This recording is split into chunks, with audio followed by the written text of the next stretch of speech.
الحمد لله نحمده ونستعينه ونستغفره ونؤمن به ونتوكل عليه ونعوذ بالله من شرور أنفسنا ومن سيئات أعمالنا من يهده الله فلا مضل له ومن يضلله فلا هادي له ونشهد أن لا إله إلا الله وحده لا شريك له ونشهد أن سيدنا وسندنا ومولانا محمدا عبده ورسوله صلى الله تعالى عليه وعلى آله وأصحابه أجمعين أما بعد فأعوذ بالله من الشيطان الرجيم بسم الله الرحمن الرحيم لقد كان لكم في رسول الله أسوة حسنة وقال تعالى في موضع آخر وما نقموا منهم إلا أن يؤمنوا بالله العزيز الحميد صدق الله مولانا العظيم وصدق رسوله النبي الكريم ونحن على ذلك لمن الشاهدين والشاكرين والحمد لله رب العالمين درود شریف اللهم صل على سيدنا محمد النبي الأمي وعلى آله وبارك وسلم اللهم صل على سيدنا محمد النبي الأمي وعلى آله وبارك وسلم اللهم صل على سيدنا محمد النبي الأمي وعلى آله وبارك وسلم قابل قدر محترم دوست اور بزرگوں، لمبے ٹائم سے درس سیرت کے عنوان سے کوئی مضمون آپ کے سامنے نہیں آیا۔ یہ سلسلہ الحمدللہ جمعہ کے بیان میں شروع کیا ہے، لیکن چند ہفتوں سے موقع محل کے موضوع کو سامنے رکھتے ہوئے اس کو موقوف رکھا گیا تھا، جبکہ اس سے پہلے درس سیرت کے عنوان سے تقریباً 25 حصے مکمل ہو چکے ہیں۔ آج کی 26ویں قسط ہے۔ اس کے اگلے جو درس سیرت کا عنوان تھا اس میں یہ بات میں نے آپ کے سامنے رکھی تھی جو حبشہ کی طرف ہجرت کرنے کے متعلق ہے، کہ جب مسلمانوں نے ان دشمنوں کی تکلیف سے تنگ آ کر حبشے کی طرف ہجرت کی تو کیا کارگزاری ہوئی، وہاں جا کر کیا انعام اور کس طریقے سے اکرام سے مسلمانوں کو نوازا گیا، یہ تفصیل میں نے آپ کے سامنے رکھنے کی کوشش کی تھی۔ اور یہاں سے جو لوگ گئے تھے کفار مکہ کے سفیر بن کر مسلمانوں کو پریشان کرنے کے لیے، تو بادشاہ نے ان کو ٹھکرا دیا، نکال دیا، ان کو ذلیل ہونا پڑا۔ اور حضرت جعفر طیار رضی اللہ تعالیٰ عنہ کی تقریر جو انہوں نے نجاشی بادشاہ کے سامنے پیش کی، ایسا متاثر ہوا وہ بادشاہ کہ وہاں رہنے کی عام اجازت بھی ملی، ان کو امن بھی ملا، عزتوں سے نوازا، تحفوں سے نوازا، انعام سے نوازا، اکرام سے نوازا۔ اب ظاہر سی بات ہے یہ تو بہت بڑی کامیابی تھی اسلام کے لیے اور مسلمانوں کے لیے، اور دوسری طرف حضرت عمر رضی اللہ تعالیٰ عنہ بھی اسلام قبول کرتے ہیں، جن کا واقعہ مشہور ہے۔ ایک روایت کے مطابق جب حضرت عمر رضی اللہ تعالیٰ عنہ حضور پاک صلی اللہ علیہ وسلم کے متعلق غلط ارادے سے جب نکلے ہیں تو راستے میں جا کر کسی نے خبر دی ہے کہ وہاں جانے سے پہلے ذرا گھر کی خبر لے لیجئے، آپ کی بہن اور بہنوئی بھی مسلمان ہو چکے ہیں۔ تو اور جذبہ بھڑک اٹھا اور غصے میں آ گئے، اور حضور کے پاس جانے سے پہلے اپنی بہن کے گھر پر جاتے ہیں، دروازہ بند ہے۔ حضرت خباب رضی اللہ تعالیٰ عنہ ان کے بہن اور بہنوئی کو اللہ کا کلام سکھا رہے، پڑھا رہے۔ جب دستک ہوتی ہے دروازے پر اور پتہ چلتا ہے کہ تو عمر آئے ہیں، تو ایک دم جلدی سے قرآن کے ورق لے کر چھپا دیے جاتے ہیں، لیکن چونکہ ان کو شک ہو گیا تھا، پتہ چل گیا تھا، تو گھر میں ہی جاتے بہنوئی کو پیٹنا شروع کر دیا اور انتہائی بے رحمی سے مارا ہے۔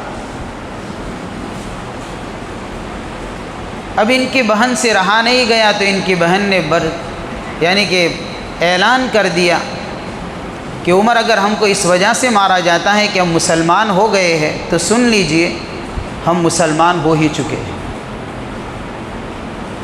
وہ عمر تھے تو یہ تو عمر کی بہن تھی نا، ہم مسلمان ہو چکے ہیں۔ بہن کو بھی تماچا مارا ہے بیچ میں، لیکن اب جب اتنا مار کر غصہ ٹھنڈا ہوتا ہے تو تھوڑی شرم سے محسوس ہوئی کہ میں نے کیا کر دیا ہے۔ تو دھیمی آواز میں انہوں نے حضرت عمر رضی اللہ تعالیٰ عنہ، جو اس وقت صحابی نہیں تھے، اپنی بہن سے کہا کہ جو پڑھتے تھے مجھے لا کر دے دیجیے۔ وہ کیا پڑھا جا رہا تھا؟ بہن نے انکار کر دیا کہ ناپاک لوگ اس کو چھو نہیں سکتے، لا یمسہ الا المطہرون۔ عمر اگر اس کو ہاتھ لگانا ہے تو پاک ہو جائیے، غسل کیجیے، ظاہر کو پاک کریے، باطن اللہ پاک کرے گا۔ چنانچہ حضرت عمر رضی اللہ تعالیٰ عنہ اپنے حلیے کو چینج کر کے پاک ہو کر آتے ہیں اور ان کے سامنے قرآن کی آیتیں پڑھی جاتی ہے، تو حضرت عمر رضی اللہ تعالیٰ عنہ کی دل کی دنیا بدل گئی اور دل نرم ہو گیا، اور وہیں سے بولے کہ میں جانا چاہتا ہوں رسول اللہ صلی اللہ علیہ وسلم کی خدمت میں، جبکہ جا رہے تھے وہ تو، لیکن ایک غلط ارادے سے جا رہے تھے۔ اب جب اللہ کا کلام سنا ہے، دل نرم ہو چکا ہے، اندر ہدایت کا چراغ جل چکا ہے، نبی کی دعا نے اثر کر دیا ہے، اس لیے کہ اللہ کے نبی نے مانگا تھا اللہ سے کہ اللہ عمر کے ذریعے سے اسلام کو قوت عطا فرما۔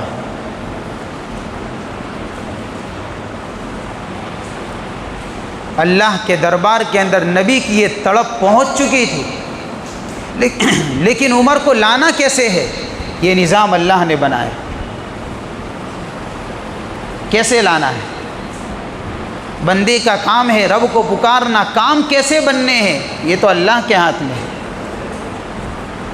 ہم اپنی پریشانیوں کو، اپنی تکلیفوں کو، اپنی دل کی تمناؤں کو، اپنی آرزوؤں کو رب کے سامنے رکھے، یہ نہ سوچے کہ اس کام کا ہونا نہ ہونا، یعنی کوئی امکانی چیز نظر نہیں آتی، میرے لیے یہ کام کیسے وجود میں آئے گا؟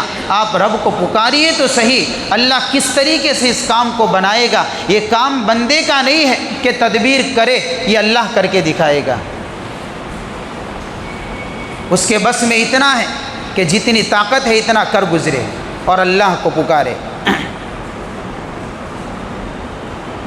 چنانچہ حضرت عمر رضی اللہ تعالیٰ عنہ بھی وہاں سے پھر سیدھے حضور کی خدمت میں پہنچتے ہیں۔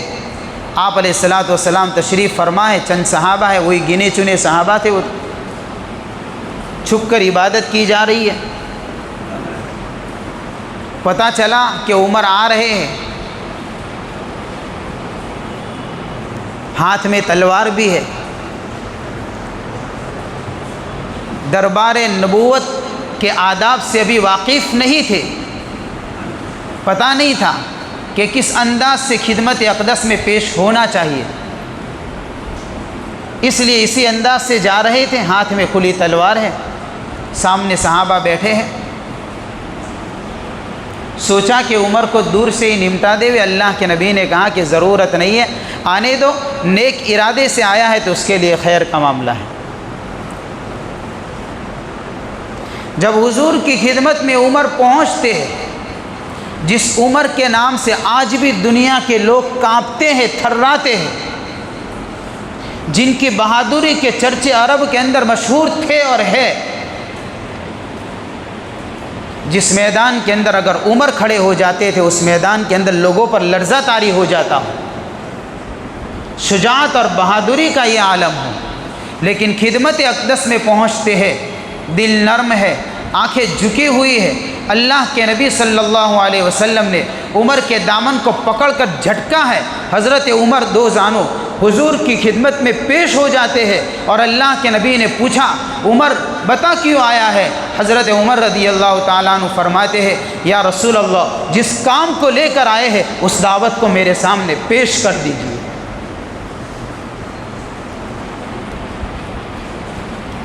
میں اس لیے آیا ہوں۔ اسی وقت مسلمان ہوتے ہیں،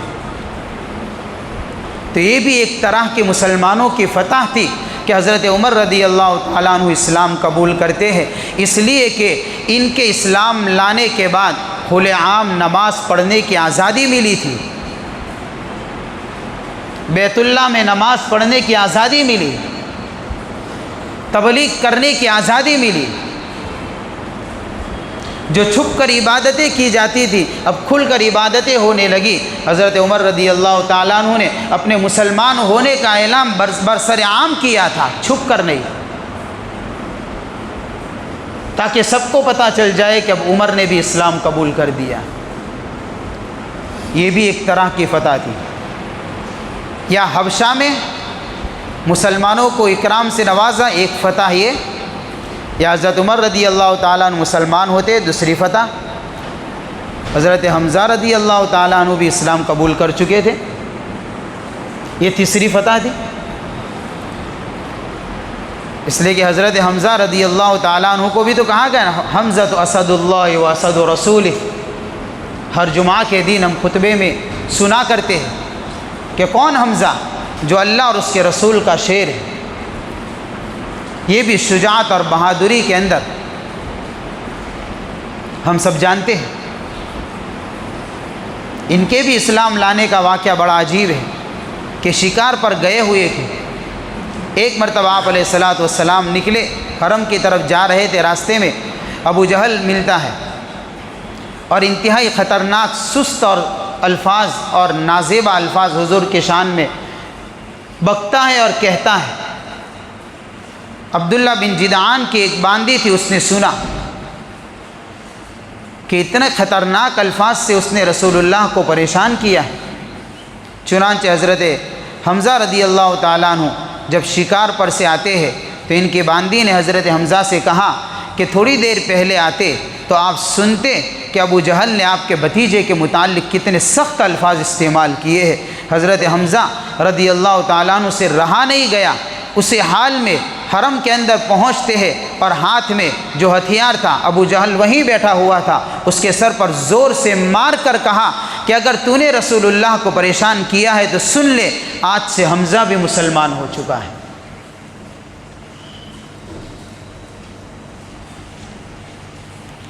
یہ تیسری فتح تھی۔ اب اس طریقے سے اسلام کو سربلندی مل رہی تھی، اسلام کا پھیلاؤ بڑھ رہا تھا، لوگوں کو دین اور ہدایت سمجھ میں آ رہا تھا، اور کفار مکہ کو یہ ساری باتیں برداشت نہیں ہو رہی تھی، تو انہوں نے اپنے پارلیمنٹ کے اندر ایک بل پاس کیا۔ آج بھی بل تو پاس ہوتے ہی رہتے ہیں بھائی، یہ تو پہلے سے پاس ہوتے ہیں۔ ہمیں کیا کرنا ہے؟ اس کے ذریعے سے سبق ہم کو لینا ہے۔ اور انتہائی خطرناک بل تھا یہ۔ وہ کیا تھا کہ اب جب ان سے رہا نہیں گیا، پریشان ہو گئے، اور اسلام کی یہ فتوحات ان کے سامنے جب آ رہی تھی، اب کرے تو کیا کرے؟ چنانچہ انہوں نے ایک معاہدہ لکھا، ایک دستاویز بنائی، جس میں ان سے یعنی صحابہ سے اور حضور سے اور جو ایمان والے تھے ان سے سوشل بائیکاٹ کا اعلان کیا گیا کہ ان لوگوں کو اپنے سماج سے الگ کر دو، ان سے نہ کوئی سلام کرے، نہ کلام کرے، نہ بات کرے، نہ کوئی ان کو رشتہ دے، نہ کوئی ان سے رشتہ لے، نہ کوئی چیز ان سے خریدی جاوے، نہ ان کو ہم سے کوئی چیز خریدنی دی جاوے، نہ کھانا دیا جاوے، نہ پانی دیا جاوے، ان کو الگ کر دیا جائے، پورے سماج سے ان کو توڑ دیا جائے اور بے سہارا بنا دیا جائے۔ اور نبوت کا 7واں سال تھا، یہ معاہدہ لکھا گیا، لکھنے والے کا نام منصور تھا۔ اللہ کے نبی صلی اللہ علیہ وسلم کو پتہ چلا کہ ایسا معاہدہ لکھا گیا ہے۔ اللہ کے نبی صلی اللہ علیہ وسلم نے اللہ کے سامنے ہاتھ اٹھائے اور اللہ سے دعا کی کہ اس کا ہاتھ آج کے بعد کبھی بھی نہ اٹھے۔ حضور کی بد دعا اثر کر گئی، جس نے معاہدہ لکھا تھا اس کا ہاتھ شل ہو گیا، اس کو لکوہ لگ گیا، پوری زندگی دوبارہ بال پین ہاتھ میں پکڑ نہیں سکا تھا، یہ کوئی چیز لکھ نہیں سکا ہے پھر، اس لیے کہ اس نے ظالمانہ قانون لکھا تھا، یہ وہ بل پاس کیا تھا، لکھنے کے اندر اس نے ساتھ دیا تھا۔ جیسے آج بھی کہا جاتا ہے کہ ان کی دکانوں سے خریدا نہ جائے، ان کو اپنی گلیوں کے اندر کاروبار نہ کرنے دیا جائے، ان کی معیشت کو کمزور کر دیا جائے، ان کو تجارت کے لائن سے ان کو توڑ دیا جائے۔ بھائی جال تو پرانا ہے، شکاری نیا ہو چکا ہے، ورنہ وہی پرانا جال چل رہا ہے۔ اس وقت بھی ہوتا تھا، آج بھی ہو رہا ہے۔ کئی خبریں ہم نے سنی، دیکھی، پڑھی، یہ ساری چیزیں دیکھنے کو ملی، اور اب تو برسر عام اعلان کرتے ہیں۔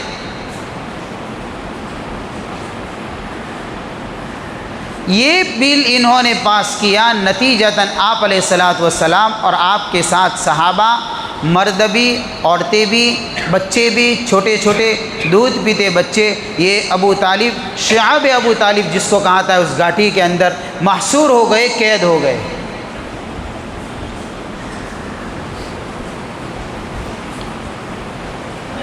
یہ نبوت کا 7واں سال تھا اور یہ معاہدہ جاری ہوا، اور یہ دستاویز لکھ کر بیت اللہ کے اندر لٹکائی گئی تھی تاکہ ہر آنے والا پڑھے اور دیکھے اور اس پر عمل کرے۔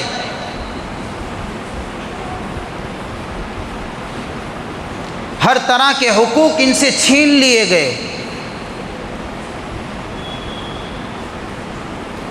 اور پھر اس کے بعد جو مسلمانوں پر حالات آئے، اس گھاٹی کے اندر 1 مہینے کا نہیں تھا، 2 مہینے کا معاہدہ نہیں تھا، یہ 2 4 5 دن کا نہیں تھا، یہ نبوت کے 7ویں سال سے چلا ہے معاہدہ۔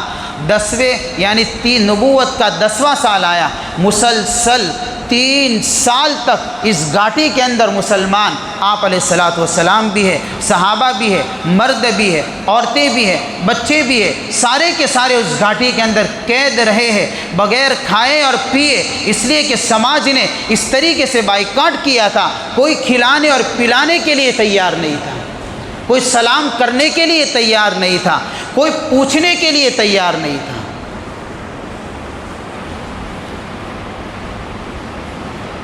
اب اندازہ لگائے، چند دن تک تو جو کھانا پینا ہو وہ تو چل جائے گا، 3 سال تک کس حالت میں گزارے ہوں گے؟ سوچے تو صحیح، ہاں ہمارے لیے 3 دن اس حال میں گزارنا مشکل ہے، کیسے گزارے گا؟ کہ جس سے کوئی سماج میں بات نہ کرے، کوئی سلام نہ کرے، کوئی کلام نہ کرے، ہاں کوئی کھانے کے لیے کوئی چیز نہ دے، کوئی پینے کے لیے نہ دے. اور فقر کا حال تو ایسا ہو چکا کہ حضرت سعد بن ابی وقاص رضی اللہ تعالیٰ عنہ فرماتے ہیں کہ بھوک نے اتنا ستایا کہ ایک مرتبہ رات کا اندھیرا تھا، میں جا رہا تھا، پیر کے اندر کوئی گیلی چیز آ گئی، پتہ نہیں کیا چیز تھی. بھوک کی شدت کی وجہ سے اس کو اٹھایا، منہ میں ڈالا اور کھا لیا. ابھی تک پتہ نہیں ہے مجھے کہ میں نے کیا چیز کھائی تھی. وہ ابھی تک پتہ نہیں چلا کیا کھایا ہے میں نے، کچھ پتہ نہیں. ایک دوسری روایت میں آتا ہے کہ حضرت سعد بن ابی وقاص رضی اللہ تعالیٰ عنہ فرماتے ہیں کہ ایک مرتبہ پیشاب کی حاجت ہوئی، میں گیا، بھوک کی شدت تھی، تکلیف تھی، راستے میں پڑا ہوا ایک جانور کا چمڑا مل گیا، اس کو لے کر آیا، پانی سے دھویا، اس کو خشک کیا، آگ کے اوپر پکایا اور اس کا صفوف بنایا، پاؤڈر بنایا اور اس کو پانی کے ساتھ میں کھایا ہے.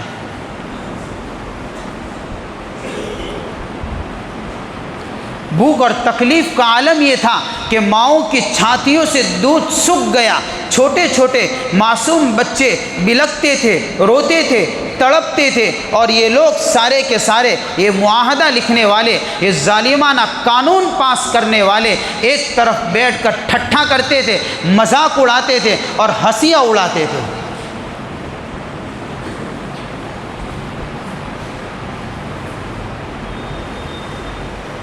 یہ ان کا کام تھا، اور یہاں مسلمانوں کے اوپر یہ حالات گزر رہے تھے. اور گویا کہ بزبان حال مسلمان کہہ رہے تھے ان کو. حضرت نوح علیہ السلام نے بھی کہا تھا نا اپنی قوم سے، قال ان تسخروا منا فإنا نسخر منكم كما تسخرون. اگر تم مذاق کرتے ہو،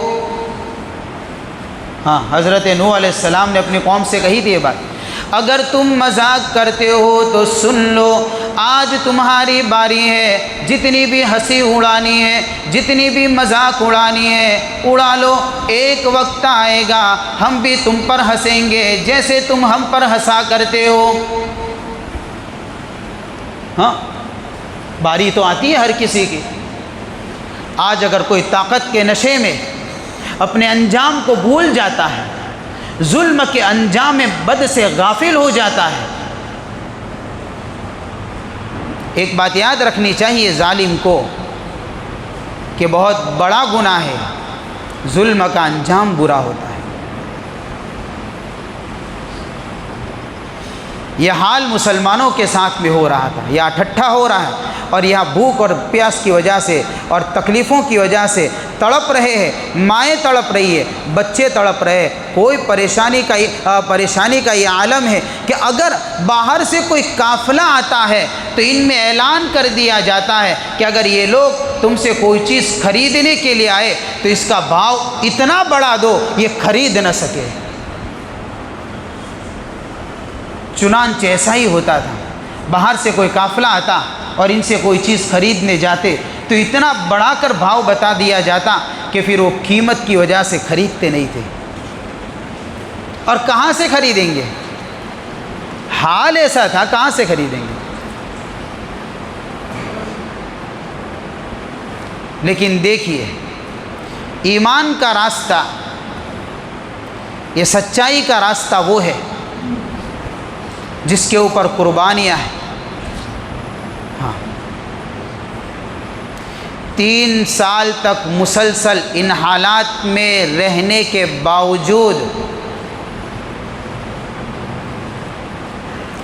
آپ علیہ الصلاۃ والسلام کے صحابہ میں نہ کمزوری آئی، نہ حوصلے پست ہوئے، نہ نا امید ہوئے، اور نہ باطل کے سامنے جھکے، اپنے ایمان کا سودا نہیں کیا.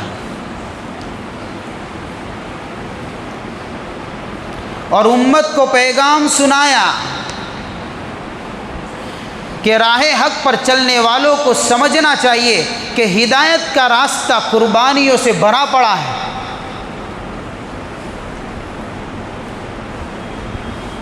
یہ دین ٹھنڈے کمروں میں بیٹھ کر مل جائے گا، یہ ممکن نہیں ہے. یہ دین بڑے بڑے محلوں کے اندر آرام کرنے سے مل جائے گا، ممکن نہیں ہے۔ جب اس کلمے کو لے کر اٹھیں گے تو حالات آئیں گے،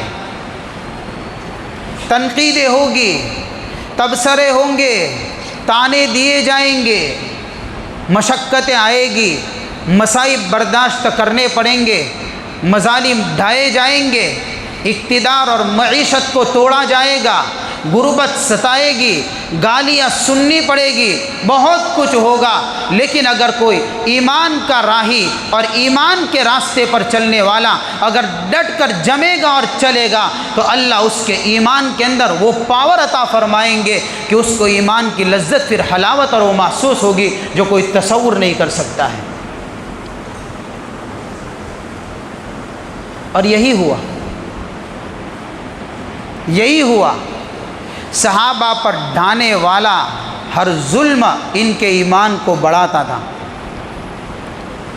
الذین قال لهم الناس ان الناس قد جمعوا لكم فاخشوهم فزادهم ایمانا۔ قرآن کہہ رہا ہے یہ صحابہ کی صفت تھی۔ جب بھی ان سے کہا جاتا تھا کہ سارے کی ساری باطل طاقتیں لوگ آپ کے خلاف سازش کرنے میں جمع ہو گئے ہیں، ان سے ڈرتے رہنا، ان سے چوکنا رہنا، ان کو نا امید کرنے کے پلان کیا جاتا تھا۔ اتنی بڑی قوت کے مالک ہے، اتنے بڑے طاقت کے مالک ہے، آپ تو چند ہی لوگ ہیں، آپ اقلیت میں ہیں، آپ کیا کریں گے؟ تو آپ ڈر کر رہی ہو، بولنا مت۔ فخشوہم، ڈرتے رہو ان سے۔ تو صحابہ کیا کرتے تھے؟ فزادہم ایمانا، اللہ تعالیٰ ان کے ایمان کو اور بڑھا دیتا تھا، اور یہ کہا کرتے تھے وَقَالُوا حَسْبُنَا اللَّهُ وَنِعْمَ الْوَكِيلُ، کائنات جمع ہو جائے، ہم اللہ کے پیارے ہیں، ہم کو اللہ کافی ہے، کام بنانے والا ہی اللہ ہے۔ حوصلے پست نہیں ہوتے تھے، ان کے اندر نا امیدی نہیں آتی تھی۔ تو ہر ان کے اوپر ڈھایا جانے والا ظلم ان کے ایمانی پاور کو بڑھاتا تھا، ان کے حوصلوں کو بلند کرتا تھا یہ۔ اور یہی امت کو پیغام دینا مقصود ہے کہ ہر زمانے میں ایمان والوں پر حالات آئے ہیں، حضور کی سیرت کو پڑھیں گے، یہ ساری باتیں کھل کر سامنے آئے گی، لیکن ہمیں اپنے ایمان کو بچانا ہے،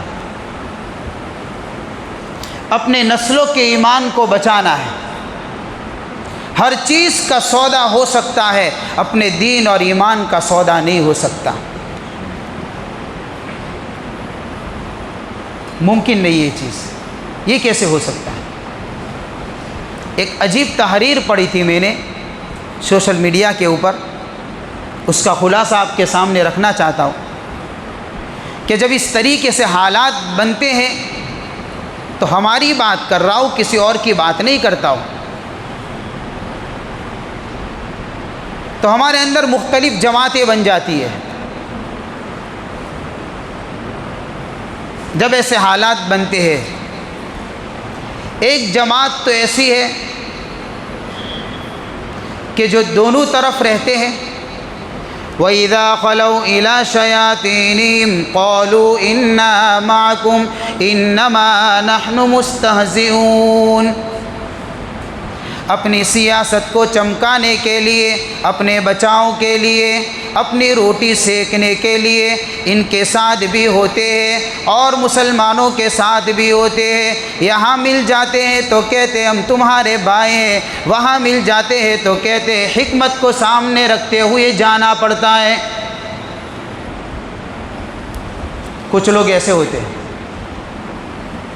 ہاں نام نہیں لوں گا، کیسے گروہ کو کیا کہیں گے، ماشاءاللہ سمجھداروں کا طبقہ ہے، وہ سمجھ جائے گا۔ کہ جو اس طریقے سے کرتا ہو اس کو کیا کہیں گے؟ ایک جماعت تو ایسی ہوتی ہے، یہاں آؤ تو ان کے، وہاں جاؤ تو ان کے، پتہ ہی نہیں چلے مرد ہے کہ عورت ہے۔ یہ حال ہو چکا ہے ان لوگوں کا۔ دوسری جماعت ایسی ہوتی ہے جو بالکل نا امید، اب کچھ نہیں ہو سکتا ہے، اب ختم ہو گیا معاملہ، اب وہ انتظار کرتے کہ اب میری باری آئے گی تو ہم مر جائیں گے۔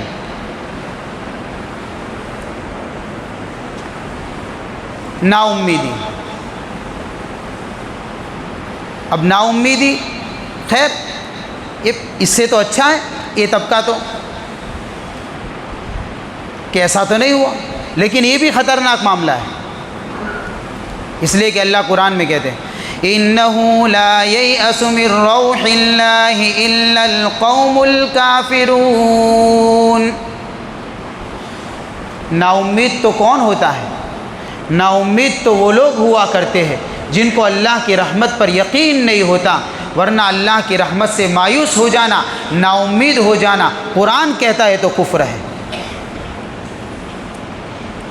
اپنے ایمان کو ٹٹولے، اگر یہ سوچ، اگر یہ تصور ہمارے دلوں میں پیدا ہوا ہے تو ایمان کی حفاظت ضروری ہے، ورنہ ہم اپنے آپ کو مسلمان کہتے رہ جائیں گے اور ہماری ایسی غلط سوچیں ہمیں کفر کے دروازے تک پہنچا دے گی، احساس تک نہیں ہوگا، پتہ تک نہیں چلے گا۔ یہ طبقہ بھی بڑی تعداد میں ہوا کرتا ہے۔ ایک طبقہ وہ ہے کہ ایسے حالات میں نا امید نہیں ہوتا، سچ ضرور بولتے ہیں، قانون کے دائرے میں رہتے ہوئے قانون ان کو جو اجازت دیتا ہے اس اجازت کو استعمال کرتے ہوئے، خلاف قانون کی بات نہیں کر رہا ہوں، قانون کے دائرے میں رہتے ہوئے جو بولنے کا حق ہے، جو بولنے کا ادھیکار ہے، اس کے مطابق یہ لوگ اپنے آواز کو بلند کرتے ہیں۔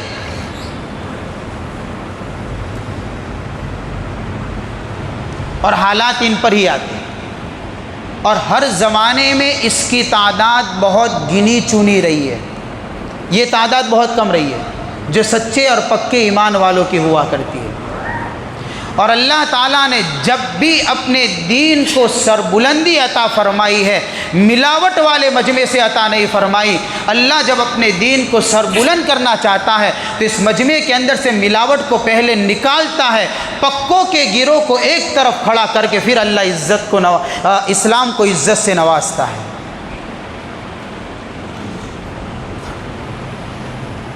پھر اللہ اسلام کو سربلندی عطا فرماتا ہے، اس لیے کہ اللہ کے یہاں ملاوٹ نہیں چلا کرتی۔ اس لیے ہمیں درس سیرت کی روشنی میں اپنے ایمان کا جائزہ لینے کی ضرورت ہے، اپنے ایمان کی حفاظت ضروری ہے کہ ہم کس گروہ میں آ رہے ہیں۔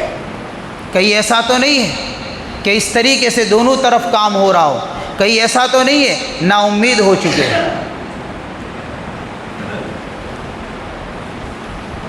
آپ علیہ الصلاۃ والسلام کی زندگی ہمیں یہ سبق سکھا رہی ہے، یہ امت کے نام یہ پیغام ہے۔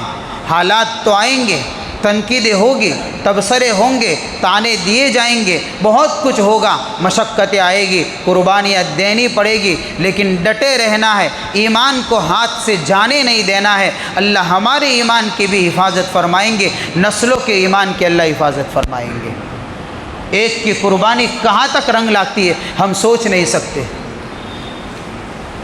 اس لیے ضروری ہے۔ خیر، اس کے بعد آپ علیہ الصلاۃ والسلام کے اوپر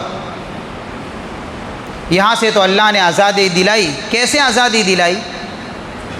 کہ 3 سال پورے ہوتے ہیں، انہی کے اندر سے 4-5 آدمی کھڑے ہو گئے اور دیکھا یہ تو مسلمان یعنی کہ عورتیں بچے بلبلاتے ہیں، روتے ہیں، تڑپتے ہیں، اور ہمارے ہی خاندان کے لوگ ہیں، ہم آرام سے کھائیں پیے، کپڑے پہنے، بات چیت کرے، سلام کرام کرے، ہمارے خاندان میں ہنستے کھیلتے ہمارے زندگی کا ایام گزرے، اور ہمارے بھائی ہی ہے، چاہے یہ مسلمان ہو چکے ہیں لیکن رشتہ داری تو ہے، کم سے کم اتنی تو غیرت آنی چاہیے کہ ان کے خلاف یہ جو بل پاس ہوا ہے، اس ظالمانہ بل ہے، اس کی مخالفت ضرور ہونی چاہیے۔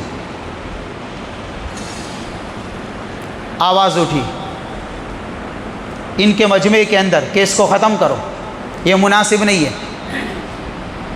اور یہاں پر ابو طالب کو اللہ کے نبی صلی اللہ علیہ وسلم نے بلایا اپنے چچا کو، اور بلا کر کہا کہ دیکھیے مجھے اللہ نے خبر دی ہے کہ جس دستاویز کو لکھ کر انہوں نے بیت اللہ میں لٹکایا تھا، اس دستاویز کو دمک نے کھا لیا ہے، ایک بھی قانون اس میں لکھا ہوا موجود نہیں ہے، صرف اللہ کا نام باقی ہے، آپ جا کر بتا دیجئے ان لوگوں کو۔ ابو طالب دوڑتے ہوئے آتے ہیں، ان سرداروں کو کہتے ہیں، یہ خبر سناتے ہیں کہ رسول اللہ نے خبر دی ہے اور میرے بھتیجے نے آج تک کبھی جھوٹ نہیں بولا ہے، جا کر دیکھو اپنے قانون کا حال کیا ہوا ہے، جس دستاویز کو تم نے لٹکایا تھا۔ یہ سارے کے سارے لوگ آ کر جب بیت اللہ میں دیکھتے ہیں تو پتہ چلتا ہے واقعی یہی حق بات تھی کہ سارا قانون ختم ہو چکا، پورا کا پورا قانون دمک کی نظر ہو چکا، صرف اللہ کا نام باقی تھا، بسمک اللہم۔ اور اس طریقے سے معاہدہ 3 سال میں ختم ہو چکا اور ٹوٹ چکا، اور مسلمانوں کو آزادی ملی۔ ابھی آزاد ہوئے تھے کہ حضور کے اوپر 2 غم کے پہاڑ اور پڑ گئے، ابو طالب کا انتقال ہو چکا، اور ساتھ میں چند ہی روز گزرے ہیں کہ آپ کی رفیق حیات سیدہ طاہرہ ام المؤمنین حضرت خدیجۃ الکبریٰ رضی اللہ تعالیٰ عنہا نے بھی جدائی لے لی۔ یہ 2 وہ سہارے تھے حضور کے جو پوری زندگی میں سہارا دیا۔ حضرت خدیجہ نے ایمان قبول کیا لیکن چچا کے مقدر میں ایمان نہیں تھا، ایمان سے محروم رہے، لیکن زندگی میں ساتھ ضرور دیا ہے۔